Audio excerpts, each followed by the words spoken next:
오늘 계속해서 더 데살로니가전서 말씀 속에 또 우리가 죽음을 한번 묵상하면서 결코 죽음은 슬퍼할 요인이 아니다라는 그런 내용 속의 말씀 가운데 또 같이 은혜를 나누고자 합니다.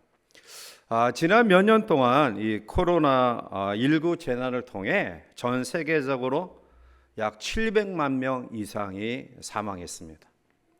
우리나라도 4만여 명이 또 숨을 졌는데요. 사실 교회도 지난 몇 년 동안 해마다 한 20여 건씩 그 장례를 치렀어요. 올해는 지금 11번 이제 장례를 치렀는데, 물론 고령으로 또 술을 다 하신 분들도 계시지만 또 확인되지 않는 가운데는 이 코로나 합병증 또 코로나 증세와 연관되어서 또 목숨을 또 빼앗긴 그런 경우들도 상당히 있다라고 이야기해요. 이와 같이 전 세계적으로 일어난 재난은 엄청난 피해를 우리에게 가져다 주었어요. 그뿐만 아니라 전쟁과 또 지진, 또 폭염, 또 여러 가지 장마, 해일 이런 것들을 통해서 수많은 재산의 피해와 또 사상자가 생겼어요. 물론 지구 역사 이후에 전쟁 없는 그런 해 없고요. 또 기근과 지진, 재난이 없는 경우가 없죠. 그러나 우리가 여러 가지 상황들을 통해서 보면 지금은 말세 지말이다.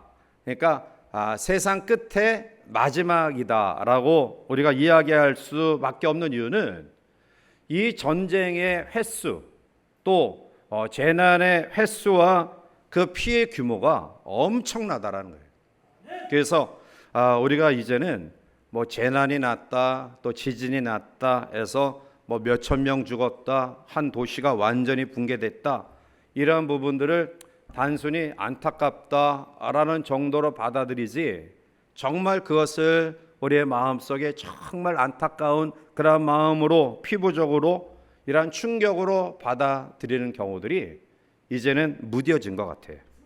자, 결국 이러한 전염병과 또 전쟁, 테러, 묻지마, 이 살인 이런 여러 가지 것들이 우리를 불안케 하는데요.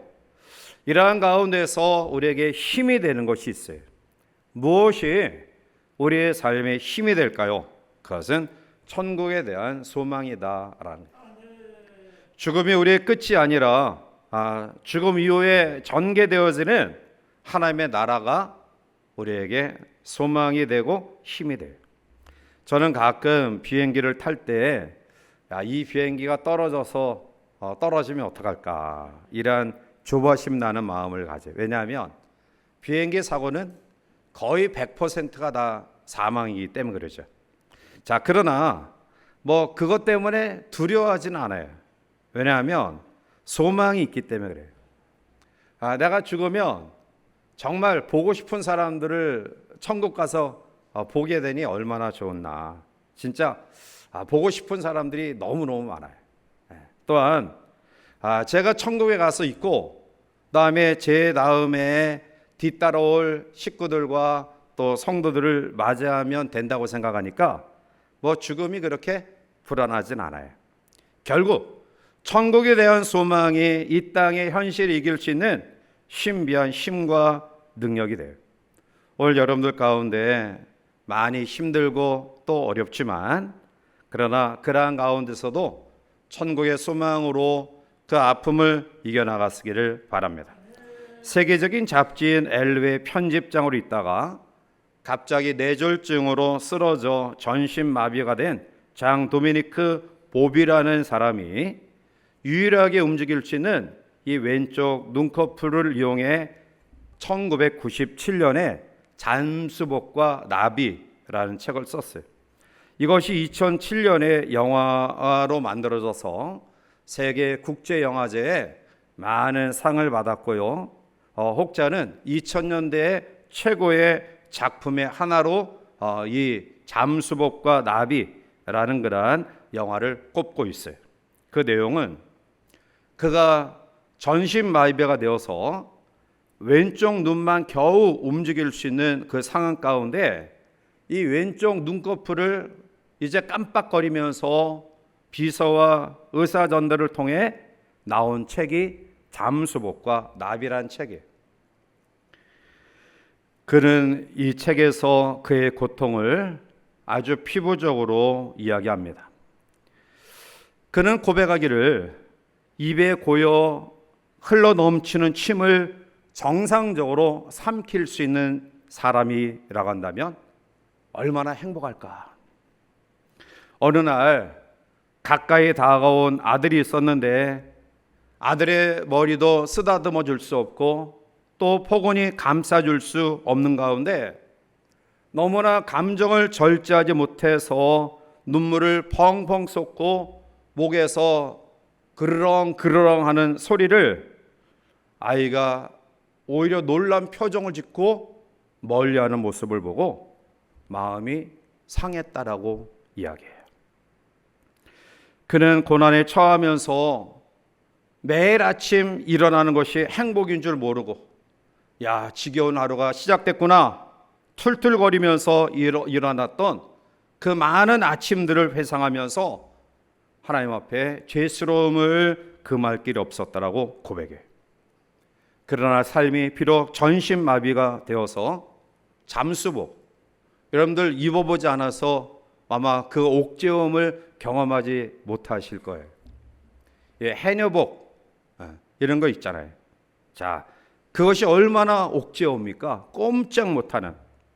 그러나 그러한 가운데서도 그는 훨훨 날아가는 나비를 소망하면서 절망하지 않았음을 책에서 기록하고 있어요. 사랑하는 성도 여러분, 이러한 사지마비에 전신마비에 사람조차도 절망하지 않는다고 한다면 천국을 소망하는 하나님의 사람들이 이 땅에서 절망하고 낙심하는 것은 사치다라는. 오늘 우리가 많은 어려움과 힘든 일과 슬프고 고통스러운 일을 만나지만 그러나 천국의 소망으로 그 아픔을 이겨나가시기를 바랍니다. 이 땅에서 많은 고난과 역경이 우리 가운데 있지만 주님은 우리의 눈물을 친히 닦아주시며 위로해 주실 줄 믿습니다. 우리 주변에 사랑하는 이가 우리의 곁을 떠난다 할지라도 너무 슬퍼하거나 낙심하지 말고요, 주님 만나는 날 주께서 우리를 위로하시고 또 보고 싶은 사람을 만날 수 있는 이 소망으로 이 고난과 아픔을 이겨나가시기를 바랍니다. 데살로니가 교회는 신약 교회 가운데서 가장 많은 환난을 경험했지만 환난 가운데도 믿음을 지켜서 단시간 내에 빠르게 성장했던 모범적인 교회였습니다. 그런데 이러한 환난과 고난이 계속 지속되니까 성도들이 지쳐가는 거예요.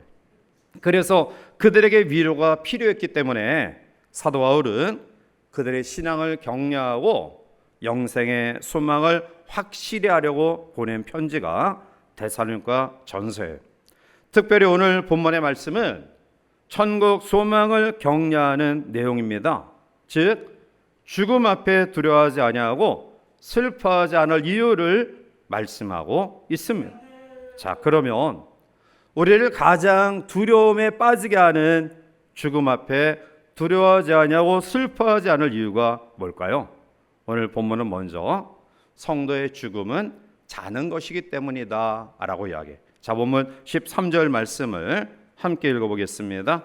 형제들아, 자는 자들에 관하여는 우리가 원하지 아니하노니 이는 소망 없는 다르냐 같이 슬퍼하지 않게 하려 함이라. 아멘. 성경은 우리에게 죽음을 자는 것이라고 묘사하고 있습니다. 왜 잠자는 것이라고 표현하고 있을까요? 그것은 영원히 만나지 못할 이별 죽음이 아니라 우리의 죽음은 다시 만날 기약이 있는 죽음이기 때문에 그래요. 우리는 자는 사람과 교제할 수 없죠. 그러나 영원히 교제할 수 없는 것은 아니에요. 잠에서 깨어나면 다시 대화하고 교제할 수 있어요. 죽음도 그와 마찬가지라는 겁니다. 죽은 사람과 교제할 수 없습니다. 대화할 수 없습니다. 그러나 영원히 교제할 수 없는 것은 아니에요. 언젠가 다시 만날 수 있는 것입니다. 그래서 바울은 오늘 데살로니가 교회 성도들이 죽음에 대하여 바로 알기를 원한다라고 이야기해요. 죽은 자는 자들에 관하여는 너희가 알지 못함을 우리가 원하지 아니한다. 즉 죽음에 대해서 너희가 알지 못하는 것을 내가 원하지 않는다. 너희가 바로 죽음을 알기를 원한다라는 거예요. 그 이유는 13절 하반절에 소망 없는 다르냐 같이 슬퍼하지 않게 하렵니다 라는 말씀이에요. 오늘 이 소망 없는 자는 불신자를 가리키는데요, 바울의 이러한 표현은 당시 그 시대에 죽음에 대한 잘못 사상을 가진 헬라적 사상을 크게 염두에 두고 이야기하는 겁니다. 헬라적 철학 사상은 인간의 죽음을 마지막으로 봐요. 그래서 이 끝인 죽음을 통해 슬퍼하고 괴로워하고 두려워합니다. 그래서 헬라의 많은 철학자들은 사람은 한 번 죽으면 부활이 없다. 살아있는 인간에게는 그래도 조그만 희망이 있지만 죽은 사람에게는 희망이 없다. 그래서 그 당시 이교도들은 어떠한 자기의 묘비에 나는 존재하지 않았다, 나는 지금 없다라는 이 부정적인 그러한 글을 많이 묘비에 썼다고 해요. 이것은 헬라적 인본주의 사상을 가진 사람들이 가진 생각이 아니라 모든 세대의 모든 사람들이 이러한 생각을 가지고 있어요. 죽음은 영원한 이별이다. 죽음은 끝이다. 그래서 죽음을 두려워하고 죽음을 싫어하고 죽음을 욕하고 멀리 하려고 해요. 그러나 성경은 여러 곳에서 죽음을 자는 것이라고 표현하고 있어요. 열왕기상 11장 43절에 솔로몬이 그의 조상들과 함께 잠에 그의 아버지 다윗의 성읍에 장사되고, 요한복음 11장 11절에 이 말씀을 하신 후에 또 이르시되 우리 친구 나사로가 잠들었도다. 사도행전 7장 60절에 무릎을 꿇고 크게 불러 이르되 주의 이제를 그들에게 돌리지 마옵소서 이 말을 하고 자니라. 말씀.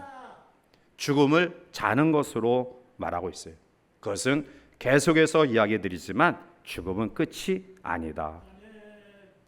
돌아가신 분을 보면 잠자는 것 같아요. 그러나 영원히 잠자는 것 아니죠. 다시 만날 수 있기에 우리는 슬퍼할 필요가 없다라는 거예요. 제가 예전에 이제 군에 근무했을 때 여러 훈련이나 또 비상이나 이런 것들이 걸려서 늦게 들어가면 아이들이 새근새근 잠자고 있어요. 그래서 하루 종일 피곤해서 좀 아이들하고 이야기하고 싶은데 그냥 자니까 어떻게 해요? 그냥 씻지도 않고 얼굴을 비비고 막 꼬집고 좋아서 그럼 막 잠투정하다가 또 다시 자요. 근데 딸들은 제가 마음대로 했는데요, 이 손주들은 마음대로 못 하겠더라고요. 예전에 제가 외출했다가 집에 들어가면서 우리 손주에게 뽀뽀했다가 우리 딸한테 혼났어요. 아니 더럽게 씻지도 않고 뽀뽀한다. 그래서 애 키울 때하고 손주들 대할 때하고 조심해야 되겠구나 이런 생각이. 자, 그렇게 꼬집고 막 볼을 비비고 이렇게 또 아쉬운 마음을 달래지만 아침에는 아이들이 벌떡 일어나 가지고 와서 안겨요. 이게 잠자는 거예요. 사랑하는 성도 여러분, 죽음도 자는 것처럼 영원한 분리가 아니에요. 물론 감정적으로 사랑하는 이가 나의 곁을 떠나면 슬픔이 있죠. 그러나 우리는 믿지 않는 불신자들처럼 그것 때문에 낙심할 이유는 없어요. 가족 가운데에 먼 타국에 이민 간 그러한 형제들이나 자식들이 이제 많이 있죠. 얼마나 아쉽고 또 보고 싶겠어요. 또 헤어질 때도 눈물이 나지만 또 만날 기약을 가질 수 있기 때문에 사실은 그렇게 그 슬픔과 아픔이 영원한 아픔이 아니에요. 죽음은 소멸되어 무가 되는 것 아닙니다. 죽음으로 모든 것 끝나는 것 아닙니다. 그래서 초대교회, 특히 대살림과 교회 성도들에게 그 많은 환난 가운데서 사랑하는 이가 죽고 또 핍박과 환난 속에 곁을 떠나가는 과정 속에 너무 낙심하지 마라. 너무 절망하지 마라. 죽음은 잠자는 것이다. 세상 사람들, 특히 헬라적 철학적 사상을 가진 죽음이 영원한 이별이며 끝이라는 이러한 생각 속에 낙심하지 말라. 그렇게 권고하고 있습니다. 오늘 이 밤 사랑하는 성도들 가운데도 우리의 마음속에 또 헤어짐의 아픔과 슬픔이 우리 가운데 경험되어지지만 그러나 다시 만날 이러한 소망에 또 믿음을 가지고 죽음은 잠자는 것이다. 영원한 이별 아니다. 이러한 말씀으로 위로를 경험하는 우리 모든 성도들 되시기를 바랍니다. 두 번째로 우리가 죽음 가운데서도 슬퍼하지 않을 이유는 바로 소망을 가질 수 있기 때문에 그래요. 자, 우리 13절 넘어가서 함께 같이 읽어보겠습니다. 형제들아, 자는 자들에 관하여는 우리가 원하지 아니하노니 이는 소망 없는 다르냐 같이 슬퍼하지 않게 하려 함이라. 아멘. 소망 없는 다르니 불신자들을 가리키고요, 또 헬라적 사상을 가진 사람들을 가리키죠. 죽음은 끝이다. 이러한 마음을 가진 사람들에게 죽음 앞에 무슨 소망이 있습니까? 영원한 이별인데, 슬픔이고 두려움인데 이러한 사람들 앞에 어떠한 소망이 있을까요? 그러나 오늘 성도의 삶 가운데서는 이 죽음 앞에서도 우리가 다시 만날 소망을 가질 수 있는 거예요. 소망이 그렇게 우리에게 중요합니다. 런던의 K미술관에 프레드릭 와치가 그린 소망이라는 제목의 그림이 있는데요. 이 그림에 보면 둥그런 지구 위에 아주 연약한 여인이 홀로 앉아 있습니다. 그 여인의 얼굴을 자세히 보면 얼굴에 수건이 감겨져 있어요. 앞을 보지 못한다는 거죠. 그 여자의 손에는 비파가 하나 들려 있는데요. 비파의 줄은 원래 7줄인데 6줄은 다 끊어지고 한 줄만 남았어요. 앞을 보지 못하는 이 여인이 연약한 모습을 가지고 6줄이나 끊어져 하나밖에 남지 않은 이 남은 줄을 가지고 계속 비파를 타고 있습니다. 그 줄은 소망의 줄입니다. 인간이 의지하고 믿던 모든 것들이 끊어져도 소망의 줄 끊어지지 아니하면 우리는 계속해서 모든 것을 이겨나갈 수 있다는 의미입니다. 이 소망의 그림을 보고 많은 사람들이 위로와 용기를 얻었다고 합니다. 오늘 본문은 우리에게 죽음 앞에서 소망을 가질 수 있는 이유를 설명합니다. 14절에 나타나고 있죠. 자, 우리 14절 넘어가서 함께 옵니다. 우리가 예수께서 죽으셨다가 다시 살아났음을 믿을진데 이와 같이 예수 안에서 자는 자들도 하나님이 그와 함께 데리고 오시리라. 아멘. 즉 예수님이 부활하신 것처럼 우리도 부활할 것이라는 확신이 있기 때문에 우리는 소망을 가질 수 있다는 거예요. 헬라 사람들은 다시 산다라는 이 진리는 결코 생각할 수도 없는 어리석은 일이라고 그들은 생각했습니다. 그래서 예수의 부활은 결코 있을 수 없다라고 이야기하죠. 그러나 오늘 성도는 예수님의 부활을 역사적 사건으로 믿는 믿음의 사람들입니다. 고린도전서 15장 20절에 보면 그러나 이제 그리스도께서 죽은 자 가운데서 다시 살아나사 잠자는 자들의 첫 열매가 되셨도다. 첫 열매라는 것은 두 번째 열매, 세 번째 열매, 그 다음 열매가 있음을 이야기하는 표현이에요. 예수님의 부활의 첫 열매가 되셨고요. 그리고 그 예수님의 부활을 믿는 하나님의 사람들이 계속해서 뒤이어 부활의 놀라운 은혜를 경험하게 됩니다. 그래서 우리는 영원한 소망을 가질 수 있는 것입니다. 오늘 살아온 성도들의 삶 속에 천국의 소망을 가지고 다시 한번 믿음 가운데 평강 가운데 살아가시기를 바랍니다. 요한복음 14장 18절과 19절을 보면 내가 너희를 고와 같이 버려두지 아니하고 너희에게로 오리라. 조금 있으면 세상은 다시 나를 보지 못할 것이로되 너희는 나를 보리니 이는 내가 살아있고 너희도 살아있겠음이라 라고 말합니다.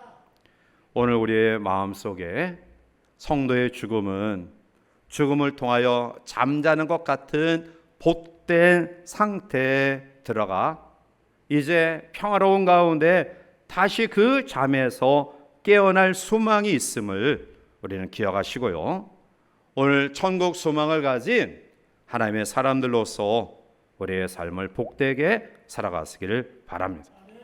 예수 그리스도께서 나를 위해 죽으시고 나를 위해 부활하셨다라는 것은 오늘 우리의 삶을 이러한 축복된 존재로 세워주셨음을 기억하고요. 매일매일의 삶을 아주 소중하게 가치 있게 그리고 부활의 소망을 가지고 살아가시기를 바랍니다. 마지막 세 번째로 우리가 죽음 가운데서도 슬퍼하지 않을 이유는 바로 예수님의 재림에 대한 사건 때문입니다. 마가복음 14장 62절에 보면 예수께서 이르시되 내가 그 나라 인자가 권능자의 우편에 앉은 것과 하늘 구름을 타고 오는 것을 너희가 보리라 하시니 라고 말하십니다. 주님의 초림의 상황은 초라한 모습으로 이 땅에 오셨지만 다시 오실 주님은 온 우주의 권세와 영광을 가지고 오실 줄 믿습니다. 그리고 우리가 행한 대로 갚아 주실 것입니다. 오늘 대살림과 교회 성도를 비롯한 또 오늘을 살아가는 우리들도 마찬가지일 것입니다. 그들은 예수님이 다시 오신다라는 재림의 확신을 가졌는데 그런데 그 기간이 그 때가 점점 미뤄지니까 마음속에 낙심이 된 거예요. 자, 그러나 예수님의 초림이 역사적 분명한 사건이듯이 예수님의 재림도 분명히 역사적 사건으로 우리에게 나타날 줄 믿습니다. 자, 오늘 14절 말씀을 우리 넘어가서 함께 보겠습니다. 우리가 예수께서 죽으셨다가 다시 살아났음을 믿을진데 이와 같이 예수 안에서 자는 자들도 하나님이 그와 함께 데리고 오시리라. 아멘. 여기서 데리고 온다라는 말은 인도한다라는 뜻입니다. 하나님께서 예수 재림으로 말미암아 예수와 함께 우리 모두도 하나님 나라로 인도할 것을 가리키고 있고 이것은 최후의 축복입니다. 그래서 오늘 본문 16절과 17절에 예수님의 재림의 때에 우리의 상황을 이렇게 설명하고 있습니다. 자, 우리 16절과 17절을 함께 보겠습니다. 주께 소령과 천사장의 소리와 하나님의 나팔 소리로 친히 하늘로부터 강림하시리니 그리스도 안에서 죽은 자들이 먼저 일어나고 그 후에 우리 살아남은 자들도 그와 함께 구름 속으로 끌어올려 공중에서 주를 영접하게 하시리니 그리하여 우리가 항상 주와 함께 있으리라. 아멘. 예수님이 재림하실 때에 죽은 자는 부활체로 그리고 살아있는 가운데 주님의 재림을 맞이하는 사람은 변화체로 그리스도를 영접하게 될 줄 믿습니다.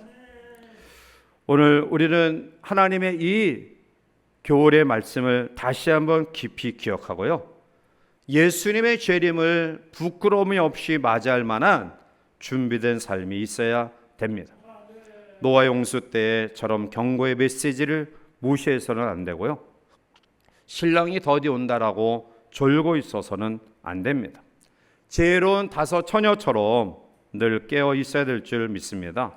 그래서 주님은 마태복음 25장 13절에 그런즉 깨어 있으라 너희는 그날과 그 시를 알지 못하니라 말씀. 우리의 관심은 언제 예수님이 오시느냐 여기에 관심을 두는 게 아니라 주님이 오실 때에 어떠한 모습으로 맞이할 수 있느냐 여기에 우리의 관심을 둬야 됩니다. 깨어 있으라. 깨어 있다라는 것은 무엇을 말하는 겁니까? 그것은 하나님 앞에 예배를 소중히 여기는 것입니다.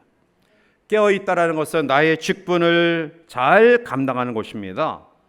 깨어 있다라는 것은 미움을 버리고 사랑하는 것입니다. 죄를 버리고 의롭게 살아가는 삶이 바로 깨어 있는 삶입니다. 항상 성령 충만을 삼아하는 복된 믿음을 통해 죄와 불의를 멀리하는 삶, 이것이 마지막 때를 살아가는 성도의 삶이 되어야 될 줄 믿습니다. 그래서 요한계시록 16장 15절에 보라 내가 도둑같이 오리니 누구든지 깨어 자기 옷을 지켜 벌거벗고 다니지 아니하며 자기의 부끄러움을 보이지 아니한 자는 복이 있도다. 오늘 많이 힘들고 어렵고 또 고통스러움이 우리 가운데 있지만 다시 오실 예수님을 소망 가운데 기다리며 거룩한 깨어있는 삶을 살아가는 우리 모두가 되시기를 바랍니다. 이제 말씀을 맺습니다. 우리는 언젠가 주님이 부르시면 죽음 앞에 서게 됩니다. 그러나 그 죽음 때문에 두려워하거나 슬퍼하거나 낙심해서는 안 됩니다. 왜냐하면 죽음은 끝이 아니라 잠자는 것이기 때문에 그렇습니다. 다시 깨어날 것입니다. 하나님이 예배해 놓으신 그 아름다운 세계에서 영원한 생명을 누리게 될 것입니다. 그래서 우리는 죽음을 두려워하지 않습니다. 죽음 가운데서도 우리가 두려워하지 않는 이유는 주님이 부활의 첫 열매가 되셔서 오늘 우리에게 천국의 소망을 주시기 때문입니다. 그리고 우리는 다시 오실 예수님을 소망 가운데 기다려야 될 줄 믿습니다. 이 세상에서 가장 행복한 사람이 누구냐? 죽음을 극복한 사람입니다. 죽음 앞에 두려워하지 않는 사람, 죽음 앞에 떨며 낙심하지 않는 사람, 이 사람이 가장 행복한 사람입니다. 우리는 이 죽음의 비밀을 알았습니다. 이제는 남다르게 살아가야 될 줄 믿습니다. 오늘 우리의 삶은 내일을 위한 준비하는 삶이라고. 오늘 우리의 육신의 삶은 영원한 하나님의 나라에 하나님 앞에 설 때 칭찬받기 위한 준비하고 예비된 삶이라고 담대하고 가치 있게 살아가시길 바랍니다. 그리고 18절 말씀처럼 우리가 실천하시길 바랍니다. 우리 18절 마지막 절 함께 읽어보겠습니다. 그러므로 이러한 말로 서로 위로하라. 아멘. 부활과 재림을 전하고 권면하고 위로하고 용기 주고 함께 나누는 부활 신앙의 산소망의 성도들 되시기를 주님의 이름으로 간절히 축원해 드립니다. 기도하시겠습니다. 사랑과 은혜가 충만하신 거룩하신 하나님, 연약한 육신을 살아가는 우리의 삶이 때로는 이 삶이 전부인 것처럼 우리의 삶의 마지막인 것처럼 어리석은 모습들을 가지고 있음을 주님 앞에 솔직히 고백하며 회개합니다. 때로는 그것 때문에 우리가 하나님 앞에 낙심하기도 했고요. 하나님 앞에 죄를 짓기도 하고요. 그것 때문에 연약함 속에 한없이 우리는 비굴해진 모습들을 가질 때도 있었음을 고백합니다. 그러나 죽음은 우리의 삶의 끝이 아닙니다. 죽음은 또 다른 시작의 출발입니다. 죽음은 잠자는 것이고요. 주께서 부활의 첫 열매가 되어주셔서 우리에게 소망을 주시는 사건입니다. 그리고 우리가 죽으면 주님의 재림 때에 부활체로 살아있는 가운데 주님을 맞이하면 변화체로 다시 주님을 만날 수 있기에 우리는 죽음 속에 슬퍼하지 않습니다. 사랑하는 성도의 삶 속에 이러한 믿음의 소망으로 오늘을 이기게 하시고 내일을 준비하는 지혜로운 성도를 되게 하시고 죽음 이후의 세계를 준비하는 지혜로운 성도를 낼 수 있도록 늘 깨어 우리의 삶을 최선을 다해 감당할 수 있도록 축복하여 주시옵소서. 특별히 코로나 이후에 여러 가지 엄청난 그런 경제 무너짐 속에 아파하는 성도들, 또한 육신의 질병으로 투병 중에 있는 사랑하는 성도들, 우리의 마음대로 되어지지 아니하는 자녀들의 진로와 믿음과 삶 때문에 하나님 앞에 기도하는 주의 백성들, 영적으로 우리가 하나님 앞에 바로 세워져 우리의 시간들을 낭비하지 않아야 될 텐데 어쩔 수 없는 상황 속에 무기력하게 살아가는 우리 모든 성들의 영적인 삶을 주께서 다시 한번 일깨워 주시고 용기를 더하여 주시옵소서. 여름 행사 우리 유치부 청년에 남아있사오니 그 행사 위에 주의 은혜가 함께하길 원하며 우리 다음 세대들이 신앙으로 세워지는 아름다운 기회 될 수 있도록 축복하여 주시옵소서. 예수님의 이름으로 감사하며 간절히 기도하옵나이다. 아멘.